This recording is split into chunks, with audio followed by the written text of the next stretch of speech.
خاموشی ایک ایسی طاقت ہے جو بظاہر نظر نہیں آتی مگر اس کا اثر گہرا ہوتا ہے۔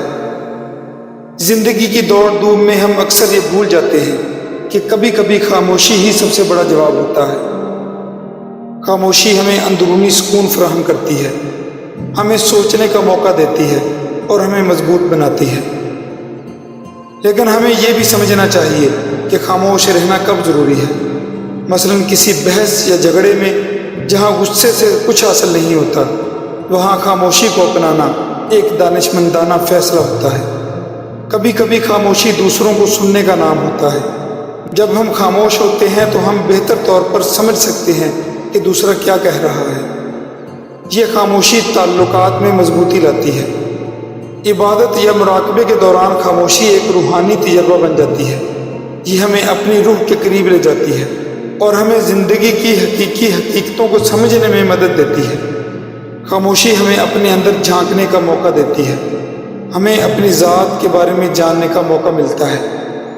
اس لمحے میں ہم اپنی طاقتوں اور کمزوریوں کو پہچان سکتے ہیں۔ کبھی کبھی خاموشی زندگی کی سب سے بڑی عیاشی ہوتی ہے۔ یہ ہمیں وہ سکون فراہم کرتی ہے جو شور شرابے میں ممکن نہیں ہوتا۔ لہذا خاموشی کو اپنائیں، یہ وہ طاقت ہے جو ہمیں زندگی کے شور و غل میں سکون فراہم کرتی ہے۔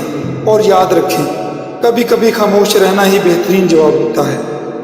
خاموشی کی طاقت ایک ایسا موضوع ہے جو ہماری زندگی کے مختلف پہلوؤں میں گہری اہمیت رکھتا ہے۔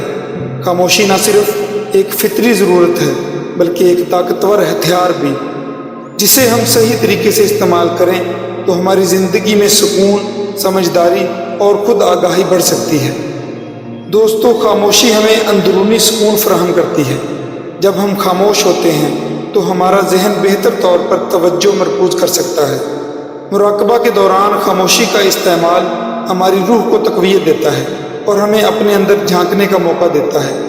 اس دوران ہم اپنی روحانی طاقتوں کو بہتر طور پر سمجھ سکتے ہیں اور زندگی کی گہری حقیقتوں کو جان سکتے ہیں۔ خاموشی کا ایک اور پہلو تعلقات میں بہتری لانا ہے۔ جب ہم کسی کی بات سنتے ہیں اور خاموش رہتے ہیں تو یہ سننے والے کو احساس دیتا ہے کہ ہم ان کی باتوں کو اہمیت دیتے ہیں۔ یہ رویہ تعلقات میں اعتماد اور احترام پیدا کرتا ہے۔ مثلا جب کوئی دوست یا رشتہ دار اپنا دل کھول رہا ہو تو اس وقت خاموشی اختیار کرنا اور غور سے سننا ایک بہترین رویہ ہوتا ہے۔ دوستو، جھگڑوں اور اختلافات کے دوران خاموشی اختیار کرنا اکثر سب سے دانشمندانہ عمل ہوتا ہے۔ جب ہم غصے میں ہوتے ہیں تو ہمارا ہر لفظ جذباتی ہوتا ہے اور یہ ممکن ہے کہ ہم کچھ ایسا کہہ دیں جو بعد میں پچھتاوا لائے۔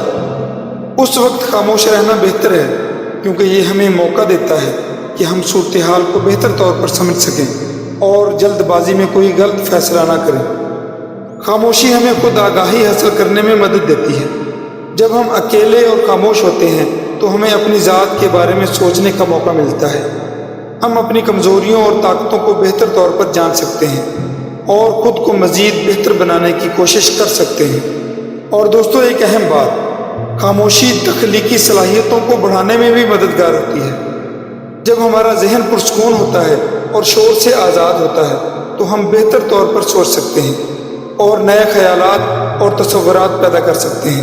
اس وقت ہمارے اندر کی تخلیقی قوتیں جاگ جاتی ہیں اور ہم نئے منصوبے بنا سکتے ہیں۔ اور اگر دیکھا جائے تو ہماری سماجی زندگی میں بھی اس کے بہت سے اثرات ہیں۔ سماجی زندگی میں بھی خاموشی ایک اہم کردار ادا کرتی ہے۔ بعض اوقات ہم کسی محفل میں خاموش رہ کر زیادہ بہتر تاثر دے سکتے ہیں۔ دوستو، آخر میں آپ سے یہی گزارش ہے کہ خاموشی کی طاقت کو سمجھیں، اسے اپنائیں اور اپنی زندگی کو بہتر بنائیں۔ آپ سب دوستوں کا ویڈیو دیکھنے کا بہت شکریہ۔ اگر آپ کو یہ ویڈیو پسند آئی ہو تو اسے لائک کریں، شیئر کریں اور ہمارے چینل کو سبسکرائب کریں تاکہ آپ کو ایسی ہی مزید ویڈیوز ملتی رہیں۔